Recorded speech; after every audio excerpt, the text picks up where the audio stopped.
Morning, everybody.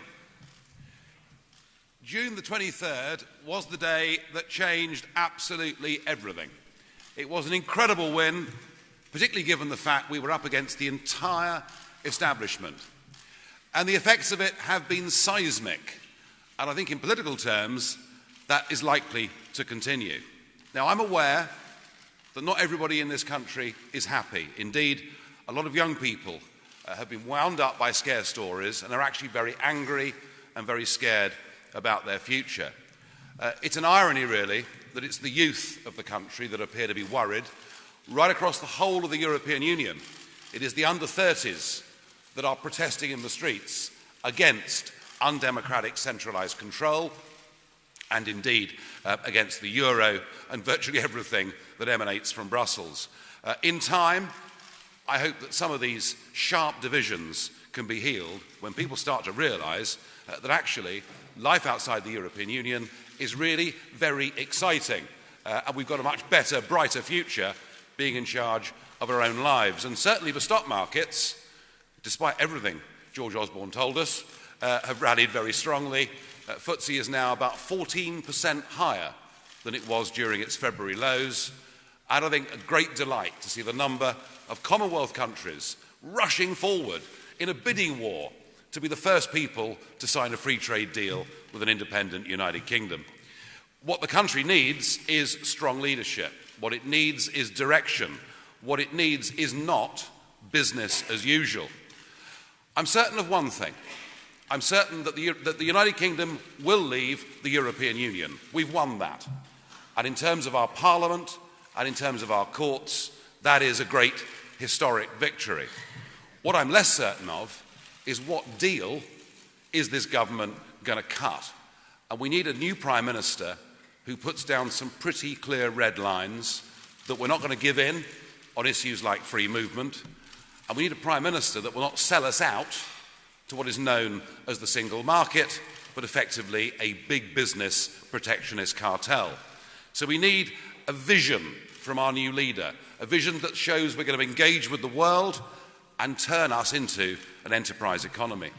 And to do that and to achieve that, we need a team of negotiators that include figures from across the political spectrum, which reflects that Brexit vote. And crucially, we need some business people who know not only how the world works, but understand the importance of lobbying industry directly. We need to be lobbying the German car industry, the French wine producers, because next year, both France and Germany have general elections. It is pressure on Merkel, it is pressure on Hollande from within those countries that is likely to get us the best possible deal.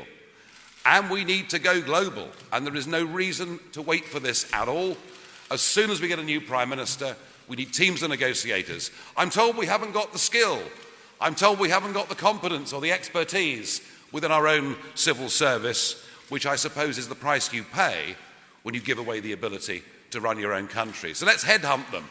Let's get them in from Singapore or South Korea or Chile or Switzerland or any of these countries who've managed to achieve far more in terms of global trade deals than we have as part of a European Union. So we are now in charge of our own future, and I want us to grab this opportunity with both hands. Now, one of the questions that is being asked is, what of Ukip? What is the future for Ukip after this result?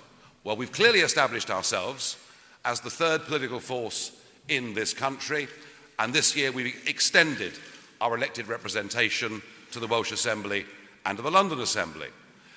And there's no doubt that without us, without the growth in Ukip, there would not have been a referendum. And there's also no doubt that when it came to the ground campaign in this referendum, it was the People's Army of Ukip who were out there delivering the leaflets, putting out the posters, and doing all that work that needed desperately to be done.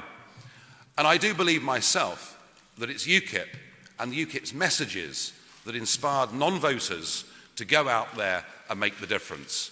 Without Ukip, there is no way that the Leave vote would ever have got over the line. So Ukip needs to be strong.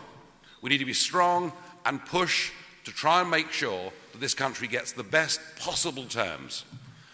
And in electoral terms, well, the party now has built up a very loyal following of people who want to go out and vote Ukip at every given opportunity. And they see us, our voters, they see us as being the one party that's actually prepared to stand up for ordinary, decent people.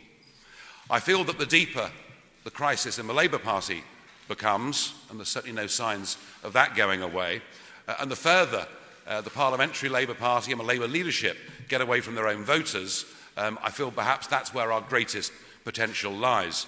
UKIP right now is in a very sound financial position. I do believe we need some reform of its management structures. I think there's further professionalism that needs to be done.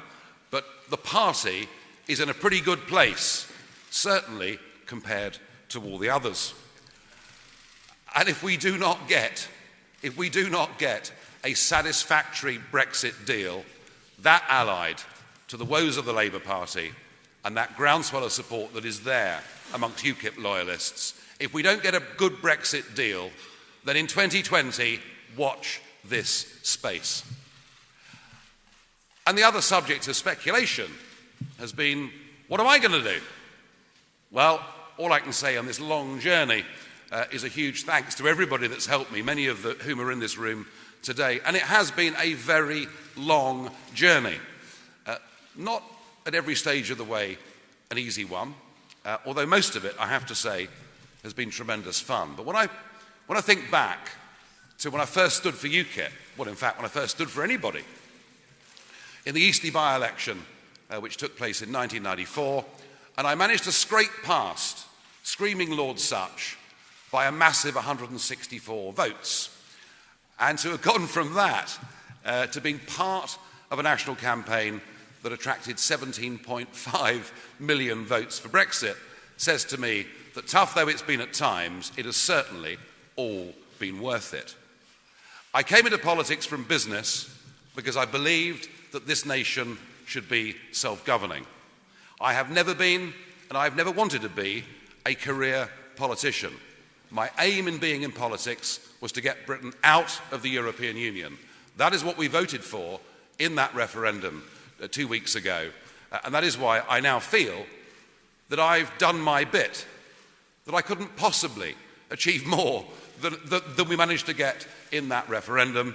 And so I feel it's right that I should now stand aside as leader of UKIP. I will continue to support the party. I will support the new leader. I will watch the renegotiation process in Brussels like a hawk, and perhaps comment in the European Parliament from time to time. I'm also very keen to help the independence movements that are springing up in other parts of the European Union, because I'm certain of one thing: you haven't seen the last country that wants to leave the EU. It has been a huge chunk of my life doing this, and it's not easy, perhaps when you feel a degree of ownership of something, to let it go. But it does come, as I say, at a cost, has come at a cost to me and perhaps to those around me. During the referendum campaign, I said, I want my country back. And what I'm saying today is I want my life back. And it begins right now. Thank you. Ignition. Lift off.